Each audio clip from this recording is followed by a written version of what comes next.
Dipersembahkan oleh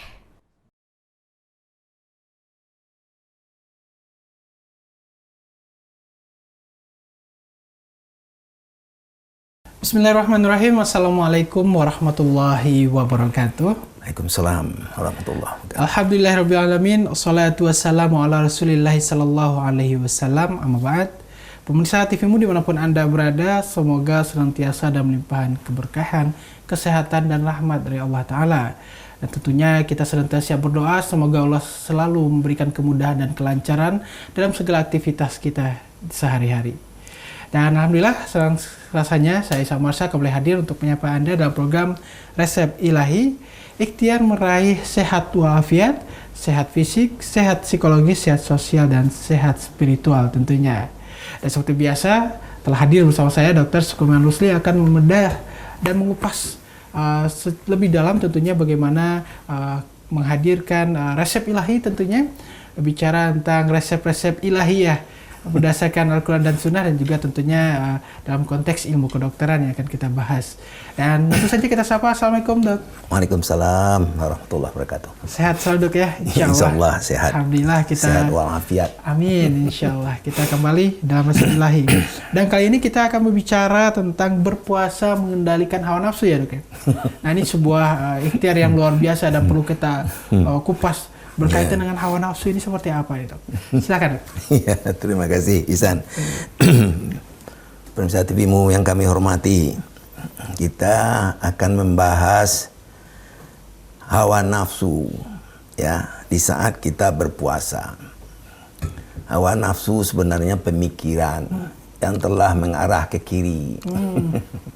Jadi hawa nafsu itu juga ada ke kanan. Ada kanan, ada kiri. Jadi nafsu yang baik, nah, itu bagus sekali, yaitu pemikiran orang yang menginginkan keberhasilan dan kesuksesan hidup. Dalam rangka meraih itu, dia naikkan semangatnya menjadi hawa nafsu yang baik, itu. Tapi yang banyak hawa nafsu itu yang buruk, ke kiri, hanya menginginkan memenuhi kepuasan, kenikmatan, kesenangan, kemewahan demikian. Nah, itu yang banyak.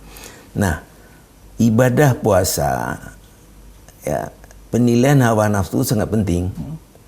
Karena ada hawa nafsu itu membatalkan puasa. Membatalkan puasa. Iya. Hawa nafsu perut. Ya, inginnya makan, minum, kemudian diikutin, berarti kan batal puasa. Betul. Karena itu menjadi syarat puasa. Hawa nafsu syahwat diikutin, batal puasa. Jadi dalam agama kita, hawa nafsu buruk itu memang harus dikendalikan.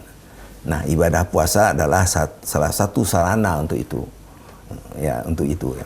Nah, begini Ihsan.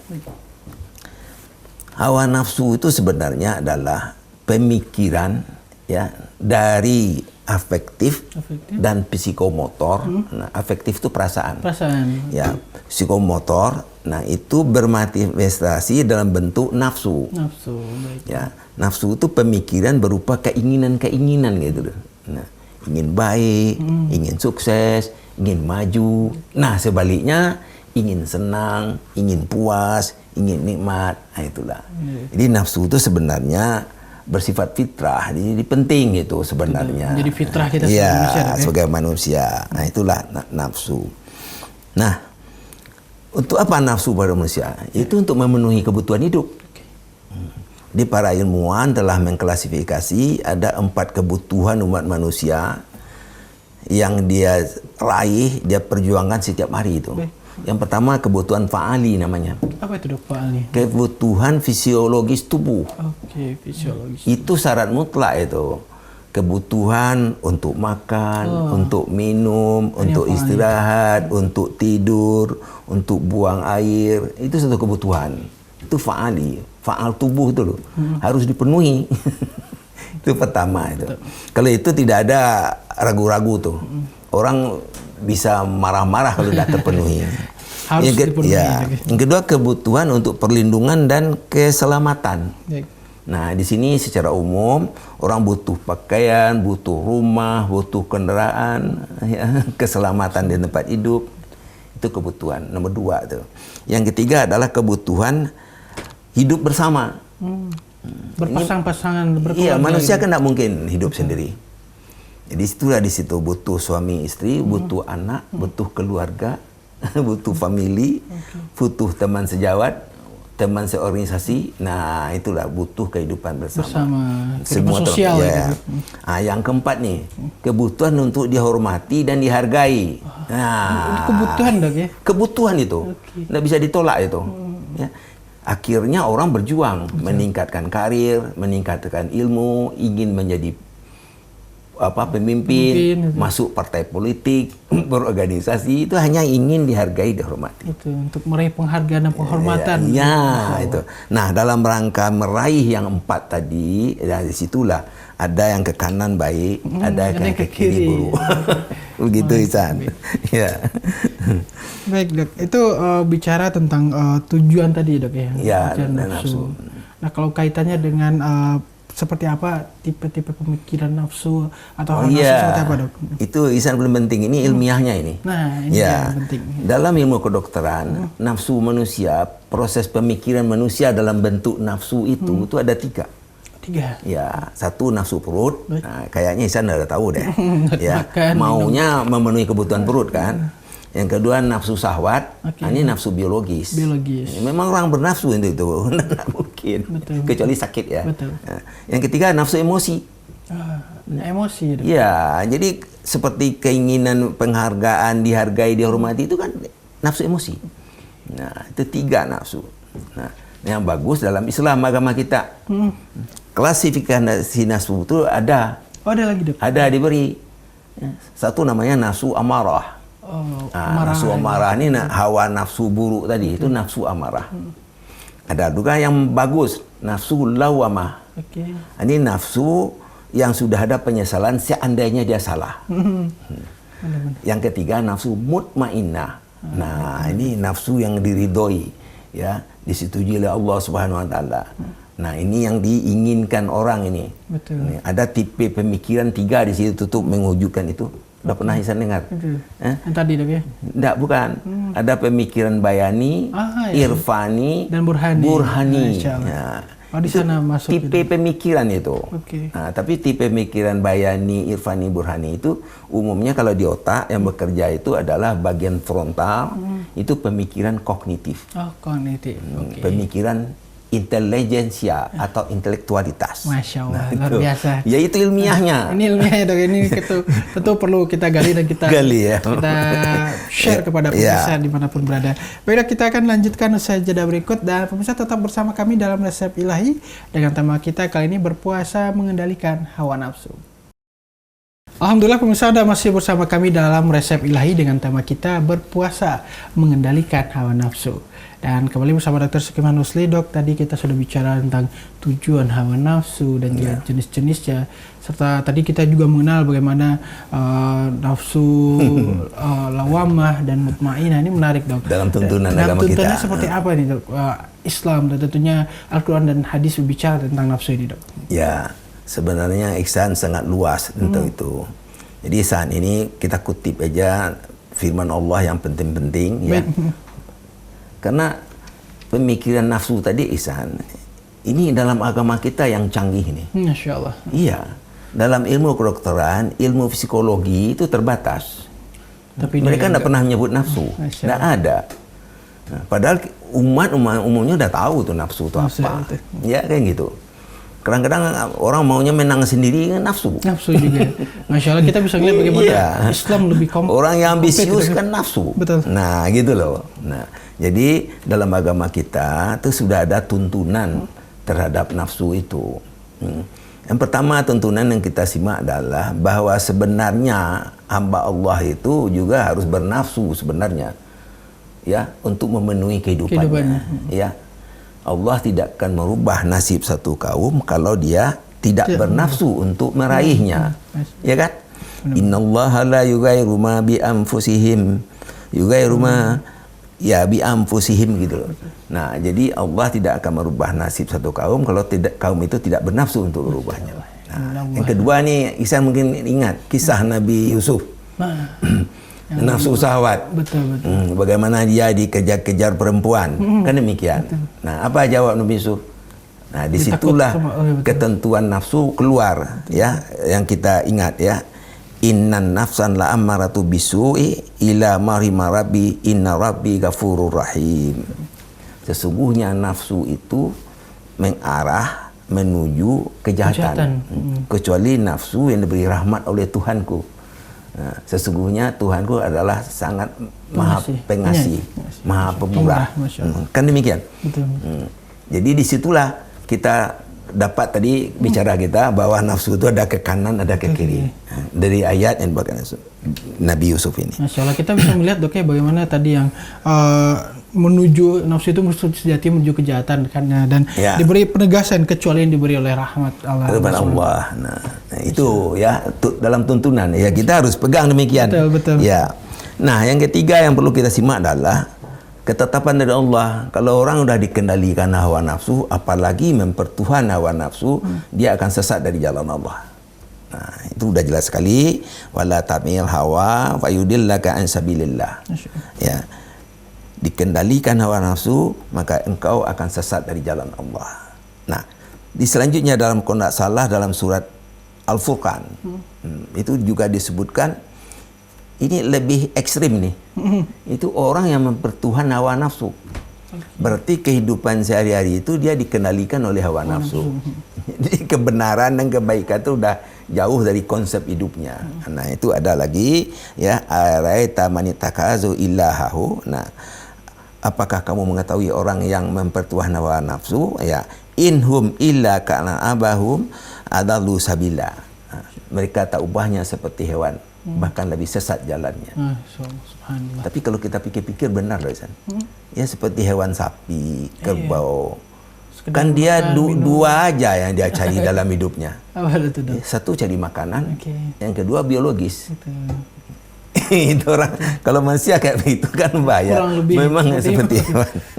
Iya. Nah, itulah cerita tuntunan bagi kita. Jadi sebagai kesimpulan dapat kita simak adalah bahwa kita sebenarnya harus bernafsu untuk memperbaiki diri kita. Yang kedua, ketetapan Allah bahwa nafsu itu ada yang buruk, ada yang baik. Yang ketiga, ketetapan Allah adalah kalau nafsu buruk, kita akan sesat dari kebenaran, ya, sesat dari jalan Allah. Nah, kalau kelewatan dikendalikan hawa nafsu, tak ubahnya seperti hewan, bahkan lebih sesat jalannya. Contohnya aja nafsu perut misalkan, ya. Nafsu perut di sana udah tahu ya. Ada makan ya. Gitu. Maunya kenyang, ya, puas, nikmat. Kemudian udah kenyang, udah tidur, ngorok. Ya. Tapi kalau kita pikir, Isan, kembali lagi kita pembicaraan tadi, ya, nafsu itu bagaimana ya? Pasti ada setiap manusia gitu loh. Karena ada pepatah Minang itu. Pernah tahu Isan itu? Seperti apa, Dok? Yang pepatah Minang ini. Ini nafsu ini. Condong mato kanan ranca. Iya, betul. Kecenderungan mata untuk melihat sesuatu yang indah, yang enak, sudah tidak ya. Condong salero kanan lama. Itu tadi. Selera. Ada satu lagi ya, kecenderungan selera kepada yang enak. Gitu. Ada yang ketiga ini. Condong hati kanan ketujuh.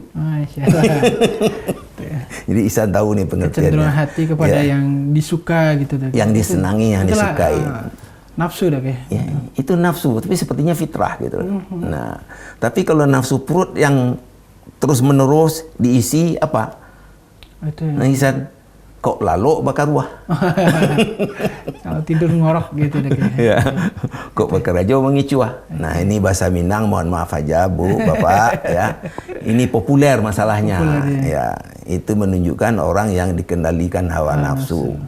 Nah, dan memang nafsu itu nampak, tidak bisa disingkirkan. Jadi kita sebagai manusia, hamba Allah, harus memahami demikian. Jangan kita sampai terjebak hawa nafsu. Baik, Dok. Kalau kita kembali di poin yang pertama terkait tuntunan tadi, Dok.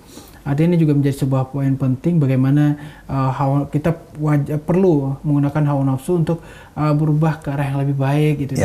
Kan tadi sebagaimana dalil yang disampaikan, sungguhnya Allah tidak akan merubah nasib suatu kaum sebelum dia berikhtiar untuk merubahnya. Seperti apa sih, Dok? Ini terkait dengan pengendalian nafsu ini, Dok. Nah, ini Ya inilah ya. Kita mulai tadi bahwa nafsu itu suatu pemikiran, ya. Nafsu yang tidak terkendali itu pemikiran dalam bentuk hawa nafsu. Nah, ini perjuangan manusia sebenarnya. Agama kita tuh sangat canggih di bidang ini. Tuntunannya sudah ada itu. Sudah komplit. Ya, di kata-kata ittaqullah itu pengendalian itu. Ya, ibadah yang disediakan ini. Ibadah mahdoh, malah termasuk ghairu mahdoh, itu adalah untuk membina orang yang dikendalikan hawa nafsu. Coba kita lihat sholat tuh. Sholat itu apa sebenarnya? Betul. Sholat itu kan dua komponen yang penting. Satu bacaan, yang kedua gerakan. Gerakan harus tumaninah. Bacaan harus dihayati, didalami dalam bentuk harapan-harapan kita kepada Allah SWT. Jadi sholat itu sebenarnya adalah melatih ya, pengendalian pemikiran kita supaya tetap di jalur kebenaran. Nah, itu sholat itu. Kita udah banyak diskusi itu dalam ilmu kedokteran juga demikian. Kalau sholat itu dua aja sebenarnya. Otak bekerja, memikirkan, ya, memuji, ya, memuji Allah SWT, mengingat tuntunnya, firman-Nya. Di situ kita punculkan harapan-harapan kita dalam kehidupan kita, gitu loh. Termasuk itu sholat. Baik dok, luar biasa itu. Habis waktunya ya. Itu bagaimana kita bisa melihat bagaimana realitas pengendalian nafsu menjadi sebuah ikhtiar penting tentunya dalam rangka menjadikan kita sebagai manusia yang tentu berakhlak mulia dan sebagainya tentunya. Dan pemirsa tetap bersama kami akan kembali saja berikut dalam Resep Ilahi. Alhamdulillah pemirsa, Anda masih bersama kami dalam Resep Ilahi, ikhtiar meraih sehat walafiat, sehat fisik, sehat psikologis, sehat sosial, dan sehat spiritual. Dan tentunya bersama Dr. Sukuman Rusli yang tadi sudah membedah bagaimana tuntunan, baik itu secara ilmiah maupun secara dalam konteks keislaman itu yang sudah luar biasa dok ya, dibahas tentang bagaimana Allah Subhanahu wa Ta'ala memberikan catatan-catatan berkaitan dengan pengendalian hawa nafsu ini, dok. Nah, berkaitan dengan nafsu sendiri seperti apa, dok? Mungkin apakah pengendaliannya dan juga bentuk-bentuknya tadi, dok? Ini, dok. Jadi kalau disimpulkan Ihsan, ya, hawa nafsu itu jadinya penyakit itu. Penyakit, dok. Ya. Pertama itu penyakit sosial. Nah, karena penyakit sosial berubah menjadi penyakit spiritual. Penyakit sosial berarti merusak hablum minan nas, hubungan antar manusia. Ukhuwah dilanggar, ukhuwah Islamiyah dia abaikan. Ya. Kemudian rusak spiritual. Nah, kalau spiritual kan hablum minallah, hubungan dengan Allah. Nah, itu penyakitnya. Nah, yang dua ini akhirnya bisa juga penyakit psikologik. Orang tuh tidak tenang, ya, dia stres, segala macam gangguan kejiwaan. Malah akhirnya muncul namanya penyakit psikosomatik. Akibat psikis timbul penyakit fisik. Nah, berkaitan semuanya. Ya inilah hawa nafsu. Nah, ambil contoh, Ihsan. Nah, hawa nafsu perut contohnya. Kalau hawa nafsu perut, orang terjebaknya dua aja itu kan. Apa itu? Kebutuhan makan, kebutuhan minum. Dan minum tadi. Ya. Kalau makan ya maunya yang enak kan, sesuai dengan selera kan begitu. Tadi kan sudah kita sebut. Ya condong matu kena rancak, condong salero kena lama. Ya ini pepatah di Minangkabau. Kan begitu. Nah, orang akan mengikutin itu. Nah, jadi dia kalau makan, nah harus sesuai dengan seleranya. Tapi Ihsan, kebutuhan selera tadi itu juga dibangun oleh budaya dari kecil. Ya, orang yang besar di Jawa tentu sulit dia menerima masakan Aceh. Nah, inilah kodrat-kodrat yang harus kita sadari itu. Nah, tapi yang buruk dari nafsu makan tuh yaitu tadi maunya puas, maunya kenyang. Nah, itu yang tadi. Kalau udah kenyang tidurnya ngorok kan begitu. Nah, kedua minum. Minumnya sangat bervariasi nih, Ihsan. Sangat bervariasi minum, ya. Kalau secara ilmu kedokteran, minum itu benar harus halal dan toyib. Itu pasti itu. Halal berarti minuman itu tidak terkontaminasi dengan yang diharamkan. Toyib berarti baik untuk tubuh. Nah, baik untuk tubuh itu apa artinya? Satu, tidak mengandung toksin atau racun. Tidak iritatif, ya, bermanfaat untuk tubuh. tidak merusak saluran cerna. Ini yang diminum. Ini mohon maaf aja Ihsan kayaknya suka ngopi ya. Iya, suka ngopi juga. Kopi bagi seseorang kadang-kadang itu tidak bisa. Kalau lambungnya sudah ada penyakit. Betul. Nah, saya itu juga contohnya. Sering sakit tidak kalau lambung. Nah, Ihsan pernah minum alkohol? Oh, belum pernah. Nauzubillah. Nah, kata orang alkohol itu enak. Nah, kalau dia dah minum, badannya seger. Nah, yang kedua, minum alkohol bagi dia itu gengsi. Martabatnya tinggi katanya kalau udah minum alkohol. Ada ini ya, ada kelas sosial juga. Iya, itu alkohol. Nah, ditinjau di secara ilmu gizi dan secara ilmu kedokteran, alkohol itu apa? Apa itu? Itu kan merusak. Itu etanol isinya, itu tidak kondusif untuk tubuh. Mengganggu pencernaan, merusak mukosa lambung, menimbulkan radang pankreas, ya, dan bisa juga meradang hati. Itu hepatitis alkoholik namanya. Begitu banyak mafsadahnya. Itu jeleknya. Nah, padahal manusia itu ada yang lebih bagus. Misalkan air murni. Air murni. Ihsan tahu air murni apa? Apa itu, Dok? Air murni adalah air bening, bersih, bening, ya, tidak berwarna, tidak berbau, dan tidak berasa. pH-nya 7 mungkin ke atas. Nah, seperti umat muslim yang ke tanah suci berebut air Zam-Zam. Air Zam-Zam. Nah, itu contoh ideal, Dok, ya. Ya, sekarang air putih tadi kita sebut air putih ya, itu sebenarnya air murni. Air murni. Ya, air murni itu adalah Aquades. Nah, itu Aquades. Nah, itu kebutuhan umat manusia. Nah, sekarang dimasukin mineral-mineral ke dalam. Terkenal, Ihsan kayaknya sering beli deh. Air mineral. Air mineral, jadi air putih murni tadi masuk ke dalam ada kalsium, kalium, natrium, magnesium, klor, kadang-kadang zinc, itu masuk ke dalam. Ada beberapa ini, Dok, ya? Iya, tapi sesuai dengan kebutuhan tubuh manusia. Jadi air mineral yang dikonsumsi perusahaan sekarang, yang sekarang tuh sebenarnya benar-benar sudah berazas teknologi. Diteliti kebutuhan manusia, dia bikin produk untuk itu. Nah, artinya kita melihat bagaimana air putih menjadi solusi yang paling konkret, ya, Dok, ya, bagaimana untuk makan dan minum tadi yang ideal, termasuk yang kata orang banyak air itu di pasaran ya. Nah, itu dia, Dok. Ini dia ada tayangan, Dok, tayangan berkaitan dengan macam-macam air yang berada di pasaran, tentu menjadi salah satu untuk edukasi masyarakat berkaitan dengan air yang pas dan cocok untuk diminum. Kita saksikan sebentar, Dok, ya. Iya. Katanya Aqua nggak bikin enak ya? Beneran? Iya, beneran. Airnya seger banget. Jadi tetap bisa aktif dan produktif selama hamil. Setuju. Kesegaran dan kemurnian Aqua terjaga karena 3 perlindungannya. Melindungi ekosistem sumber air, mineralnya, dan diproses secara seksama. Makanya, riset membuktikan bahwa 9 dari 10 ibu hamil setuju. Minum Aqua nggak bikin enak. Yuk buktiin dengan jadi salah satunya. Ya, Dok, itu kita tadi saksikan ya, Dok, ya, macam-macam air di pasaran dan juga bicara tentang bagaimana nafsu perut, dan Allah sudah menganugerahkan kita air putih untuk kita konsumsi untuk kesehatan, ya, Dok. Nah, bicara tentang nafsu yang lain nih, Dok, kita juga dihadapkan oleh realitas pengendalian nafsu yang lain, tidak hanya perut, Dok. Seperti apa, Dok? Kalau anak muda tuh paling jelas nafsunya. Tapi kalau udah lansia, tidak begitu nampak nafsunya. Nah, itu penting. Kita tinjau ya anak muda ya. Nah, agak berbeda kalau di desa dan di kota. Nah, kalau di kota, anak muda yang dikendalikan hawa nafsu, banyak banget kriterianya itu. Salah satu aku lihat tuh hobi dugem.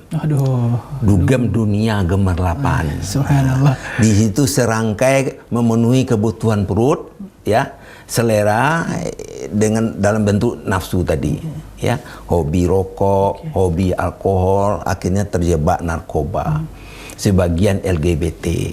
Nah, itulah ya. Di Minangkabau itu juga menjadi suatu ketentuan banget itu. Ada tuntunan untuk anak muda yang baru gede. Kalau di situ disebut tuh anak nanjolong gadang. Nah, itu. Gede, jolong gadang. Itu. Nah, dinasihatin betul itu, ya. Seperti apa, Dok? Wah, banyak banget tuh nasihatnya ya. Kita sebut ya, misalkan dia di rumah ya. Perangai itu enggak baik itu. Jadi kalau di sehari-hari itu dilihat di kaca lengan labak lengan katanya. Di kaca batih labak batih itu artinya dipegang lengan udah sanggup memukul, dipegang betis udah sanggup menendang. Kalau berdiri bagaikan orang membeli, kalau duduk bagaikan orang menjual. Ini dagangan saya, siapa yang beli? Nah, tapi di dalam rumah suka melawan pada orang tua, sama gede sering berkelahi, kan demikian. Nah, itu nafsu. Nah, jadi perangai buruk ya, akal jelek ya. Nah, gila adalah sehari-hari gila dimabuk angan-angan. Nah, itulah perangainya. Perangainya mudah jolong. Tidak ada pengenalian untuk itu. Itulah dijebak oleh hawa nafsu. Baik dok, nah ini terakhir nih dok, itu kita melihat bagaimana anak muda yang baru beranjak dewasa. Nah, terkait dengan serangkaian kita bahas tentang pengendalian hawa nafsu, resep ilahinya dok. Iya. Tadi sudah kita singgung sedikit, hawa nafsu sebenarnya itu penyakit untuk kita. Itu dari sebut tadi ya, penyakit sosial, penyakit spiritual, akhirnya bisa penyakit pada jati diri. Jalan keluarnya tidak lain adalah ittaqullah. Tingkatkan keimanan, bertakwa kepada Allah, kendalikanlah diri itu dan cerdaskanlah pikirannya.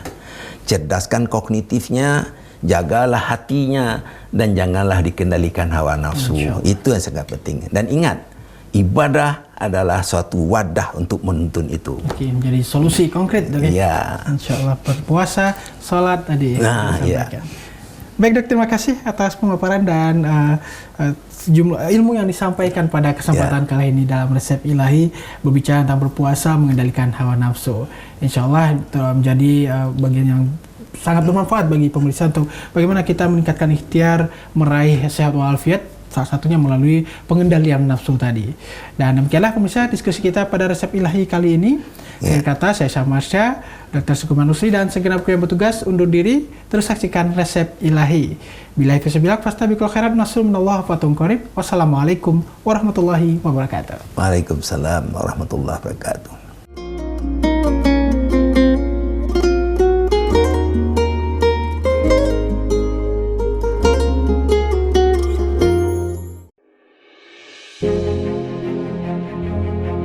Gimana nanti kalau saya buka jual aqua galon aja, nanti ibu-ibu yang beli ya, akhirnya ibu-ibu pada ketawa.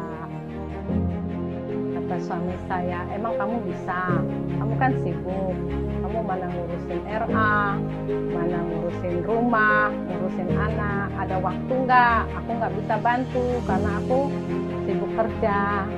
Aku bilang, bisa, insya Allah aku bisa jalanin.